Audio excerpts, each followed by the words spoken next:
во 2 Коринфянам 9, 2 Corinthians chapter 9, это продолжается эта тема, насчет, это фонд, который Павел создал. It continues the theme of this fund that Paul set up.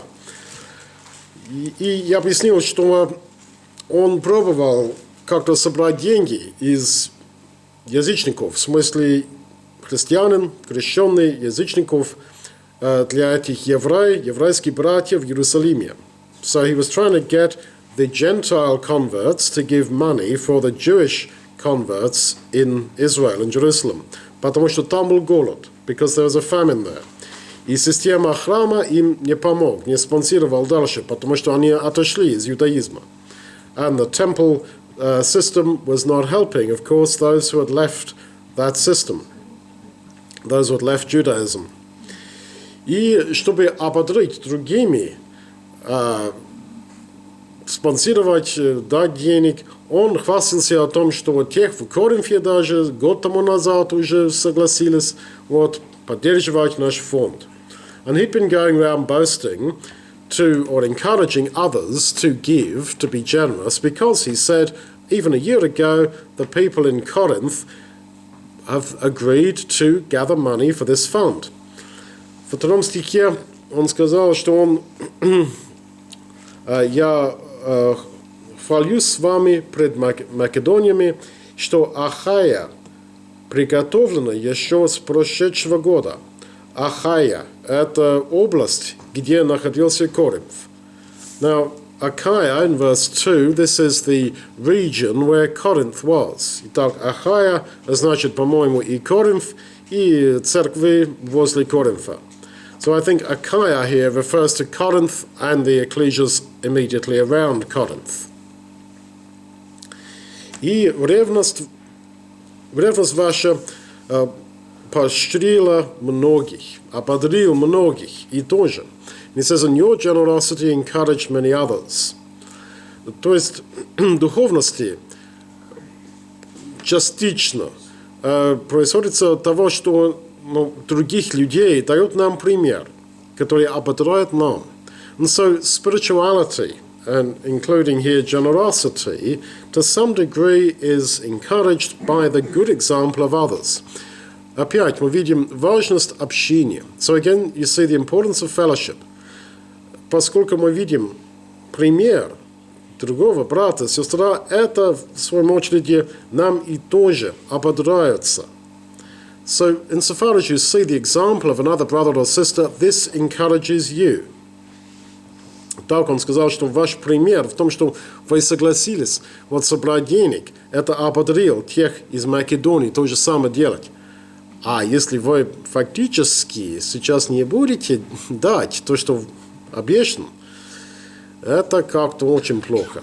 So, he's saying, look, your example of generosity, of being willing to give, encouraged the Macedonians, but now you're not giving when it actually comes to it, so that's going to be pretty bad for the Macedonians.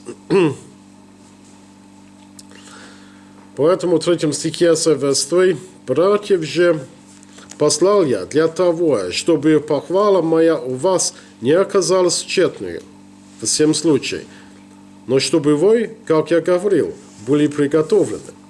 So therefore he says, I sent the brothers so that our boasting of you might not be found to be vain about this. Но он ободрил им, в 6 стихе, он encourages them in verse 6, «При всем скажу, что сеет скупо, тот скупо и пожнет, и кто сеет щедро, тот щедро и пожнет». So he says, he that sows sparingly will reap sparingly, he that sows generously will reap generously. А когда урожай будет? Когда? Ну, мы будем.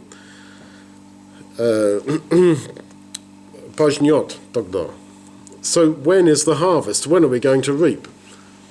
Ну, когда Иисус придет. When Jesus comes back. Значит, есть прямые связи между нашими делами в этом жизни и как вечны будем. There is a direct relationship between how we live now and who we shall eternally be. Это не значит, что покупаешь место в Царстве Божьем, покупаешь место в спасении. Нет. This does not mean you can buy a place in God's kingdom. That is not what I'm talking about. Я имел в виду, что в этом притч талантов, да, Иисус раздал каждому, и согласно, как человек использовал, как он торговался с этим талантом. Итак, у тебя 5 городов, у него 10, 2 и так далее. It's like in the parable of the talents, that the talents are handed out, and it's over to each of us how we trade with them. One gets 5 cities, 10 cities, 2 cities eternally. То есть отношение между нашими делами в этом жизни, как и что мы делаем для Господа, и как мы будем вечно существовать. So there is this direct relationship between how we live now and who we shall eternally be. Поэтому каждое решение мы принимаем в жизни, все то, что мы делаем сейчас, очень важно, имеется вечная значительность. And so every decision that we take in this life has eternal weight, has eternal meaning. Поэтому жизнь – это не шутка. And so that's why life is not a joke. Нам надо жить по-серьезному, понимая важность наших дела в этом жизни, значительность. That's why you've got to live sensibly in this life, not just sensibly, but soberly, realizing that all of it has eternal meaning. Легкомысленный подход к жизни вообще мы видим в обществе вообще все-таки легкомысленно. You see this not serious attitude to life all around us in the world. А для нас по-другому. But for us it's different. Потому что все то, что мы делаем, каждый день, каждый час, имеется вечные консеквенции, вечные наследствия. Because there is eternal consequence to everything that you do every hour. Это не груз. It's not like a burden. Это радость. This is a joy. И мы сможем тогда планировать в этом плане, сами формулировать нашу вечность. And in this way, we ourselves are forming the nature of our own eternity. Если самое главное, ты любишь Бога, любишь Его слов, Его пути, Его народ, Его дела, если это для тебя все в этом жизни, час за час, день за день, так и будет для тебя вечно. If hour by hour in this life, the most important thing for you is God and Jesus and their word and their people and their work and the extension of their glory, well, that is how it shall be for you eternally. And you make the answer now. А легкомысленное отношение к жизни это так, что ладно, это так, а я занят, я хочу это вот, ой, как интересно, кое-что на телевизоре, ой, это да. И вообще, людей живут своей жизнью как-то в соне, как-то не совсем не полном сознательности. И все, закончится и все. Whereas for most people in this world, they are living like they're half awake, like they're half in a dream. Interested in that which is superficial, that which is passing, that which is absolutely of no eternal weight, and they get to the end of their lives before they know where they are, and that's it, they've had their game. Так, 7, verse 7. Каждый уделяй по расположению сердца, не с огорчением и не с принуждением, ибо доброхотно дающего любит Бог. Verse 7 is very profound. Every man according as he purposes in his heart, so let him give, not grudgingly or feeling that you need to, because God loves a cheerful giver. То есть не надо думать, что ли, чувствовать, что ой, мне должен помогать тот человеку. Ну ладно, как-то. Ну что делать? Хорошо буду тогда. Потому что, ладно, у меня есть, скажем, 100 гривен на кармане, видимо, ему это нужно. Ну ладно, тогда буду. Что мне делать? Not like, the brother needs 100 grivna, well, I have 100 grivna, so, well, I suppose I had better give it. I suppose. Это самое главное, дать, уделяя по расположению сердца. Give according as you purpose in your heart. Так как раньше Павел писал, что сперва надо отдать себе в полности Господу. Потом все. Отдать деньги, отдать материальному, это как-то естественно. Just like he says earlier, that first of all, we are to give ourselves to the Lord. And then all this stuff about giving materially what we've got, that all is second place. Опять, это вопрос сердца. Как мы думаем. Again, it's a question of the heart, of being spiritually minded. Если мы так чувствуем внутри, то это самое главное. It's how we feel within about our giving, which is the most important thing. И доброхотно дающего любит Бог. God really loves a person who gives with a cheerful heart. И дать – это одно, помогать человеку – это одно, а помогать доброхотно, с радостью, и не с огорчением, и не с принуждением – это очень сложно. Now this is actually very, very difficult. It is one thing to give, but it is another thing to give with joy and to give not feeling that you are doing it from necessity. It's very difficult. И это субтильно, но важная разница. This is a subtle but an important difference. Дать – это одно. To give is one thing. А дать не с принуждением, не с огорчением. To give without grudging and without feeling I have to. This is really difficult. И тем более дать с радостью. Это вообще. And to give with joy.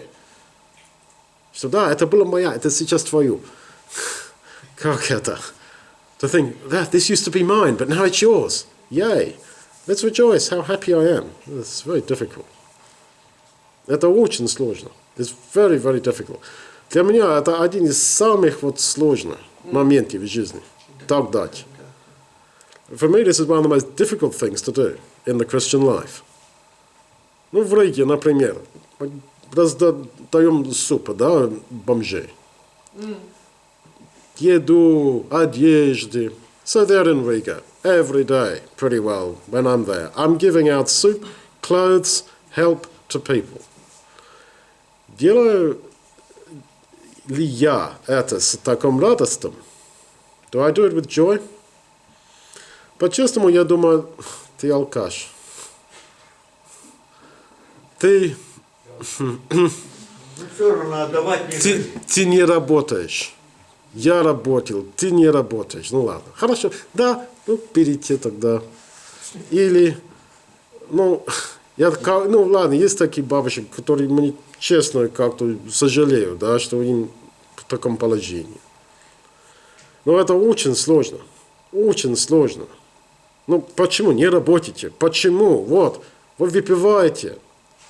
И приходите к нам, говоря, что ой, вот такие беда случились. Ой, знаете, как я голодный. О, знаете, даже кофе уже 100 лет уже нет.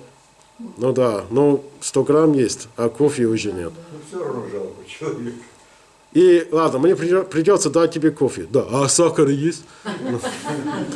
Да, а что, я с радостью? Да, сахар есть, пожалуйста.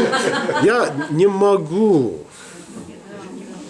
Так как один парень мне сказал, а сахар есть? Я сказал, нет, я забыл покупать, по-честному. Я забыл покупать тот день сахар. Если нет. Чего? Вы уже не в совдепе, а?